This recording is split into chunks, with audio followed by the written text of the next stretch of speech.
Je vous salue Marie, pleine de grâce, le Seigneur est avec vous. Vous êtes bénie entre toutes les femmes, et Jésus, le fruit de vos entrailles, est béni. Sainte Marie, Mère de Dieu, priez pour nous pauvres pécheurs, maintenant et à l'heure de notre mort. Amen. Le hasard du calendrier fait que l'évangile que nous venons d'entendre, que dans cet évangile, et c'est la seule fois dans tous les évangiles, Jésus nous donne une intention de prière universelle.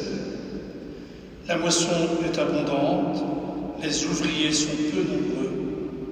Priez donc le maître de la moisson d'envoyer des ouvriers pour la moisson.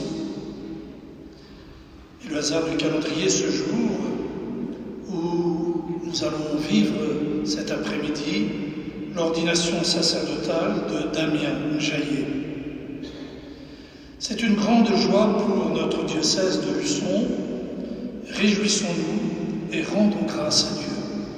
Rendons grâce à Dieu pour son ordination, son arrivée dans le corps presbytéral.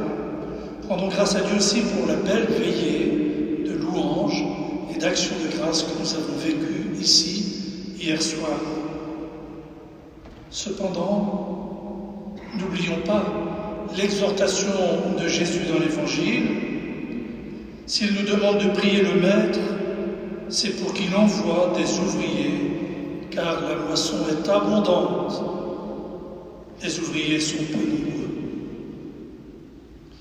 Jésus nous confie cette intention de prière, car il vient de voir les foules de ceux qui viennent l'écouter, désemparés et abattus, comme des brebis sans berger. Des foules fatiguées et abattues. Voilà la triste situation du peuple d'Israël qui nous est décrite dans le livre de l'Exode, la première lecture. Mais nous l'avons vu et entendu, Dieu n'est pas resté indifférent face à ce drame. Il a appelé Moïse pour sortir son peuple de la servitude, l'esclavage, et le conduire vers la terre promise. Aujourd'hui, comme au temps de Moïse, Dieu nous invite à nous souvenir, et je cite le livre de l'Exode, de tout ce que nous avons reçu du Seigneur, malgré nos infidélités, afin de témoigner par notre façon de vivre la foi qui nous a été transmise.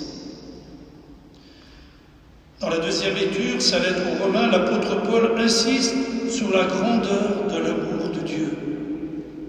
Si le Christ a donné sa vie, ce n'est pas en raison de nos mérites, mais pour notre salut. Par sa mort et sa résurrection, Jésus nous a réconciliés avec Dieu alors que nous étions encore pécheurs. Cet événement est au cœur de notre foi en Christ ressuscité qui nous exhorte à lui ouvrir nos mains et notre cœur pour accueillir la vie nouvelle qu'il nous a obtenue par le sacrifice de sa vie. Dans l'Évangile, saint Matthieu nous montre le regard compatissant de Jésus sur ces foules qu'il voit désemparées et abattues comme des brebis sans berger. Il compatit à la détresse de ceux qui sont égarés, ceux qui aujourd'hui ne savent plus comment donner sens à leur vie parce qu'ils n'ont personne pour les guider. Pas de famille, pas d'éducateur, pas de catéchiste. C'est aussi la triste situation de notre pays en général, envahi par le matérialisme. Avec certes des ouvriers, mais trop peu nombreux, pour guider, enseigner et nourrir le peuple des baptisés, en particulier dans nos campagnes, les petites communautés qui souffrent. Nous ne pouvons qu'être émus par la détresse matérielle, spirituelle et morale des foules d'enfants et de jeunes qui n'ont pas reçu l'Évangile et ne savent pas que Dieu les aime et veut leur bonheur. Beaucoup vivent dans le désarroi et la désillusion de bonheur sans lendemain.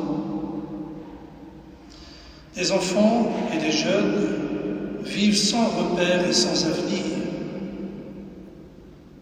Je ne dis pas tous, mais ils sont tellement nombreux. Des chrétiens se sentent abandonnés dans nos campagnes, éloignés des pôles missionnaires. Beaucoup ne trouvent pas de réponse à leur interrogation, ni la nourriture spirituelle qui ouvre à la confiance et à l'espérance. Frères et sœurs, face à cette situation, la décision la plus urgente, c'est de nous mettre en prière et de prier le Père d'envoyer des ouvriers à sa moisson. C'est Dieu lui-même qui nous demande de prier, car il veut faire de chacun de nous des ouvriers passionnés, heureux de porter la joie de l'Évangile, de la vie, de l'amour et de l'espérance. Trop souvent, nous avons tendance à nous lamenter sur la dureté de notre époque, sur l'avenir incertain, et il y a des raisons. Mais puissions-nous et demandons au Seigneur, à l'Esprit Saint, d'avoir le regard de Jésus sur les foules désemparées d'aujourd'hui, qu'il nous donne force et courage pour témoigner de l'espérance qui nous anime.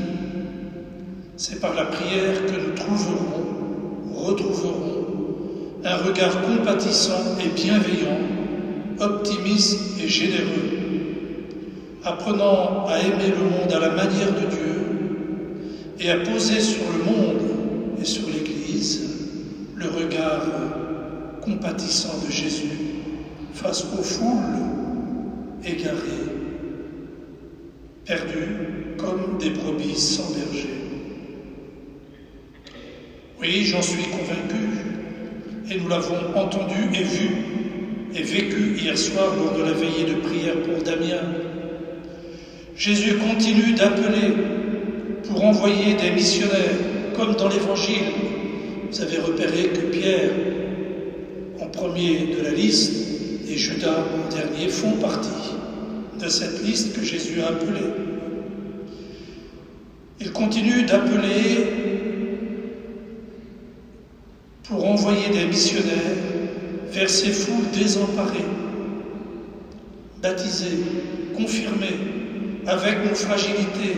C'est en devenant nous-mêmes, au nom même de notre baptême et de notre confirmation, de fidèles et bons ouvriers de l'Évangile, que ceux que le Seigneur choisira d'appeler pourront répondre avec confiance à son appel pour devenir prêtres comme Damien aujourd'hui et d'autres pour les années qui viennent, configurés au Christ pasteur pour conduire saintement le peuple de Dieu.